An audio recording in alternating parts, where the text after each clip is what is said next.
Hey everyone, I hope you are doing very well wherever you may be.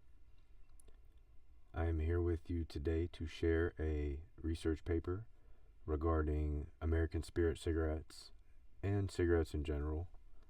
The title is Comprehensive Chemical Characterization of Natural American Spirit Cigarettes. And the reason I wanted to share this with you is because I personally quit smoking cigarettes not too long ago, and I know that I'm done with them now, and I wanted to share some of this, a little bit of background research, if you will, that I did before I quit. There's a few other things I did that helped me practical, like physical things that I did, mental things that I did, and I will share those with you as well. But I won't take too much time with this, but they do have this wrapped up well, and it did help me. So I will share it now, and we'll go through this, and hopefully it helps you as well if you are trying to quit smoking cigarettes. First, we will look at the conclusions because it gives us a great synopsis of what this paper is. Consensus is. So it says, high nicotine content suggests that NAS cigarettes may be more addictive than many other brands. Oh, nice. So it says levels of other toxicants were similar to other brands. Consumer education and additional regulatory measures are needed to address the misperceptions that NAS cigarettes are safer than other commercial cigarette brands. Nice. All right. So the key words, you see harmful constituents. They're going through these carbonyl compounds, or these chemicals that they add into the cigarette, or into the tobacco, to in small doses, if you will, to for multiple reasons, to sell it. We'll make that short and sweet.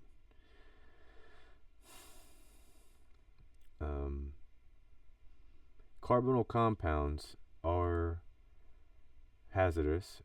He says can be hazardous to human health and the environment in several ways.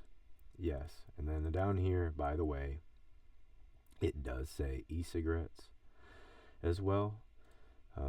They contain these compounds also. So it's not a great alternative by any means. I will stick, because this paper is referencing American Spirits, respectively. I will continue on with this. These are some numbers on some tables, and I was looking through these. I want to go ahead and go straight down to here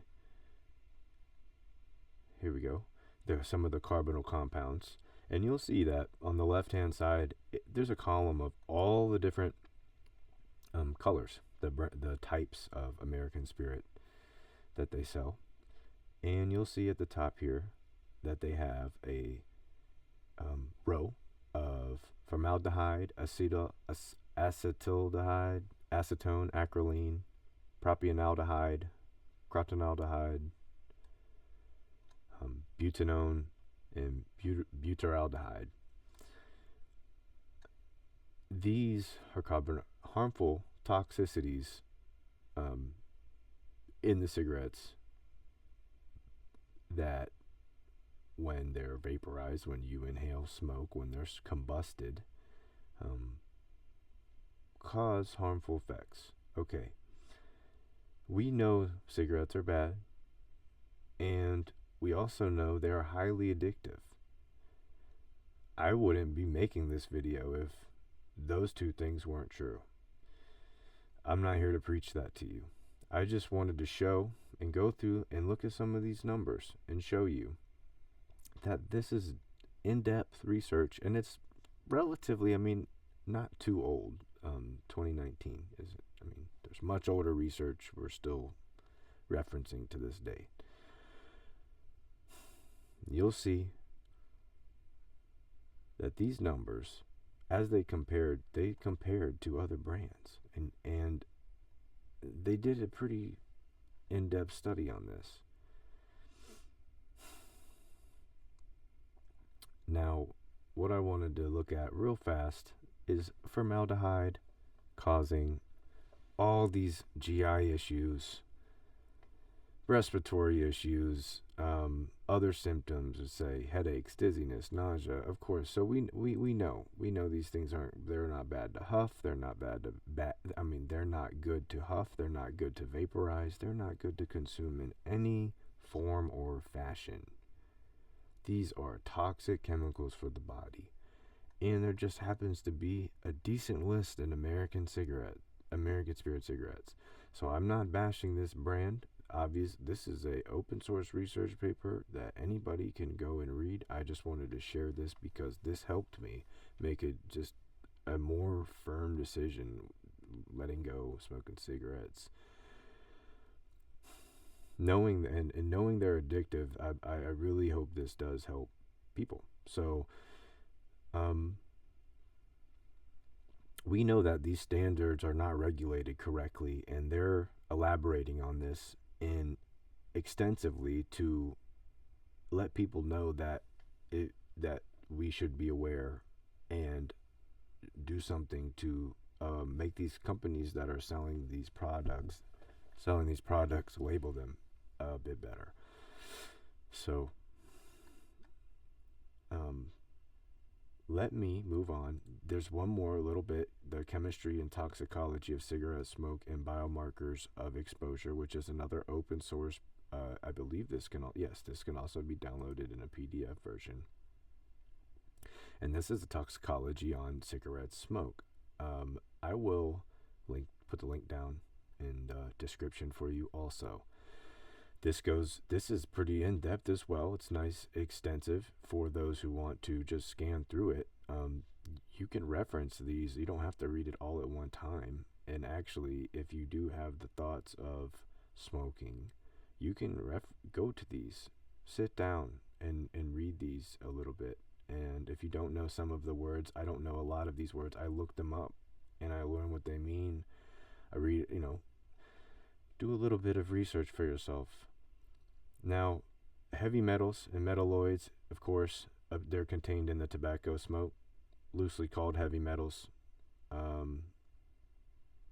So we're going to continue on. We don't want to be smoking this stuff. There was one small section of here. There's effect of additives, of course, on the smoke. Of course, delivery. We're going to this section where it just talks about a few damages that can be done, and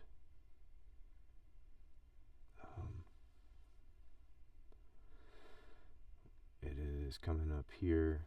Genotoxicities, DNA damage.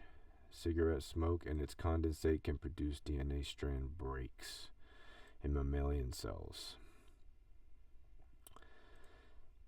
Cytogenetic effects in rodents. So, cigarette smoke by inhalation had generally produced an increased frequency of SCE in the bone marrow. I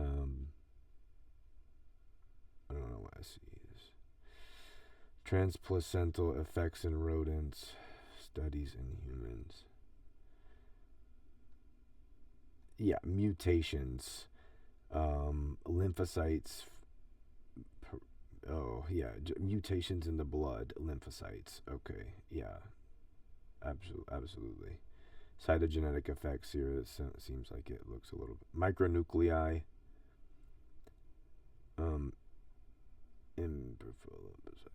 So we're talking about an extreme imbalance inside of the body. The cells that are supposed to be communicating in some sort of organized fashion, some sort of clear, they're getting extremely thrown off by all of these disruptions, these chemical disruptions that are, I mean, in small form, seemingly not going to kill you, right? But over time, compound in the body, especially if the body's not able to communicate to get rid of them. Yes, you see where I'm going. Cytotoxicity. These are some words that, if you are interested in learning more about, look into them. I'm here to share this with you because it really helped me add fuel to the fire to complete and confirm quitting. So now that we have these long papers basically analyzed, we know that there are extremely harmful chemicals in them. Acetone, hazardous substance that can cause a number of short-term, long-term health effects. Infertility, nerve damage, liver, kidneys. So we're talking about organ damage. Okay, this is cellular damage. Everything is made up of cells. It's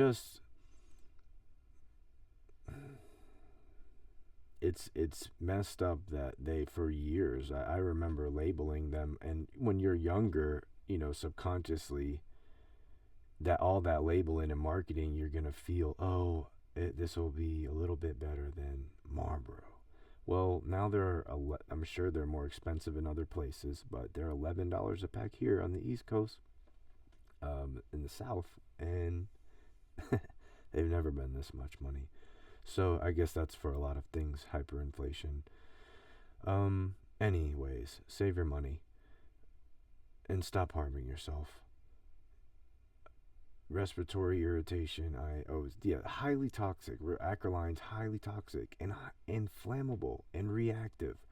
This is why they have it combined with other ones, combinations in the cigarettes. These are highly flammable.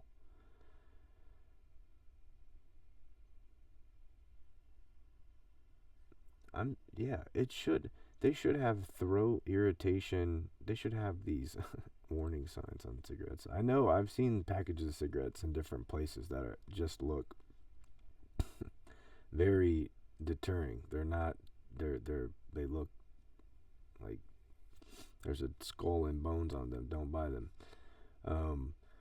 Propionaldehyde is highly flammable, reactive chemical, highly flammable.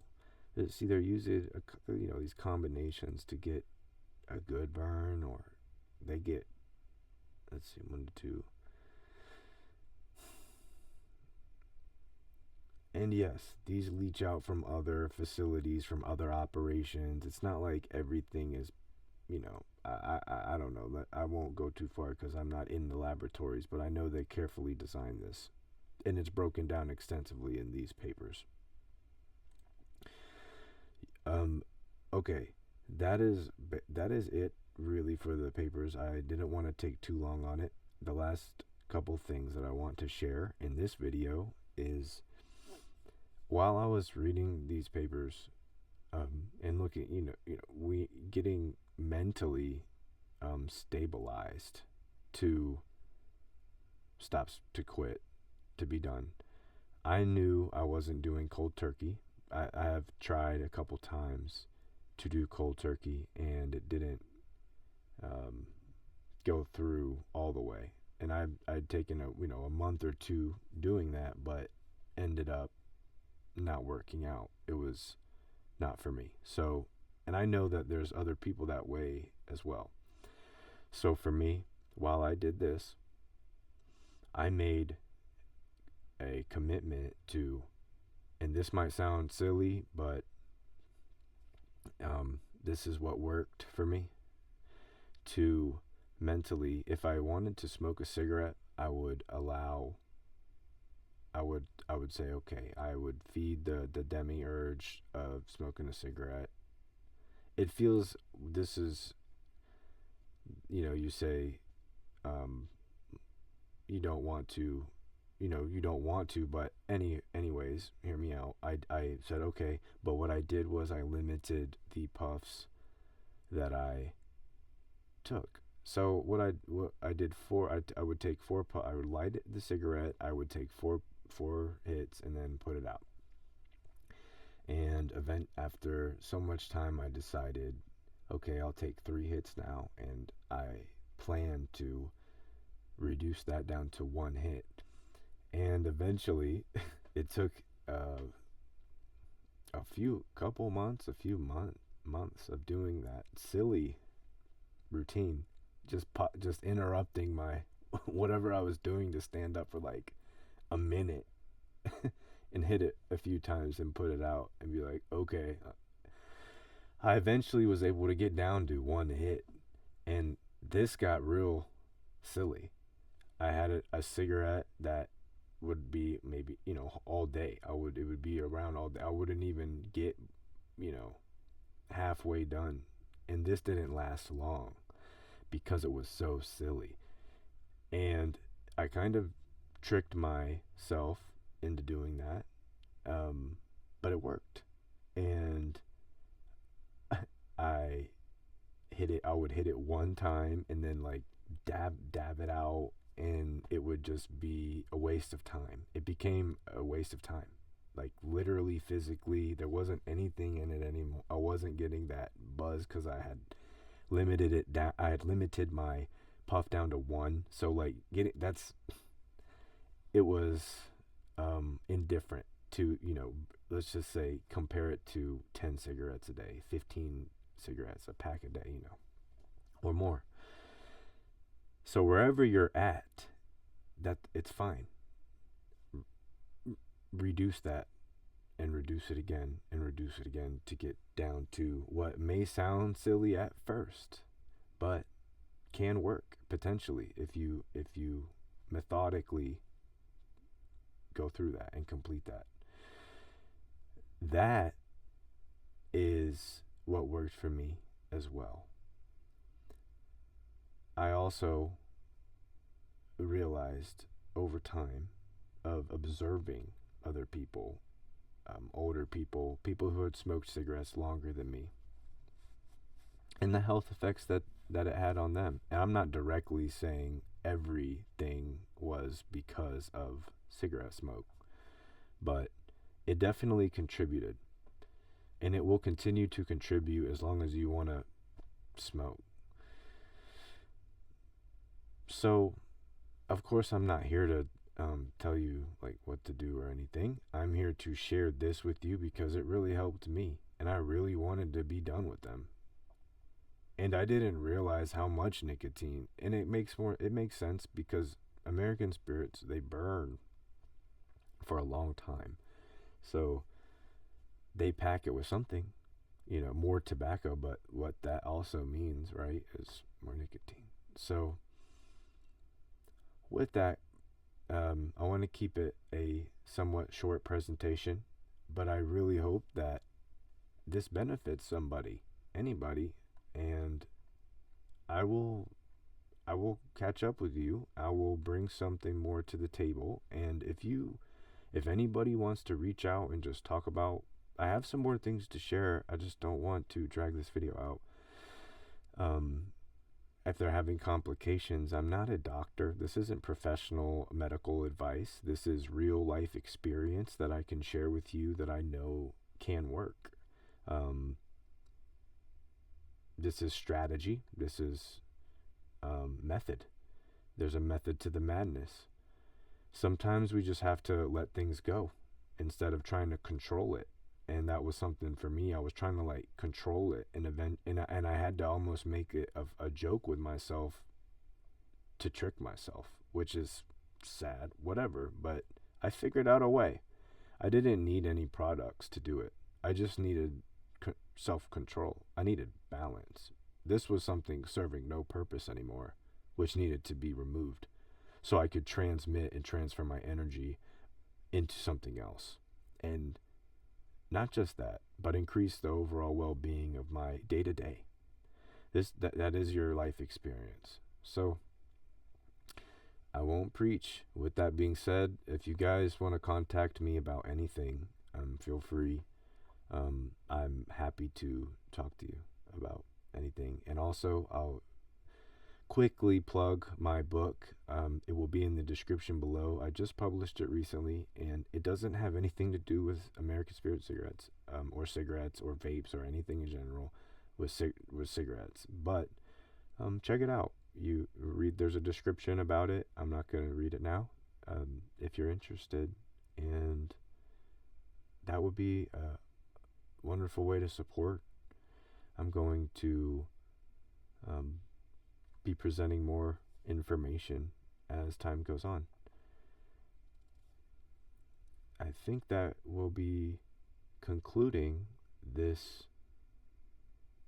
video, and I appreciate you guys if you stuck around to the end, and if you got any benefit out of it, hit that like or subscribe button for me, please, and thank you. Until next time, much love.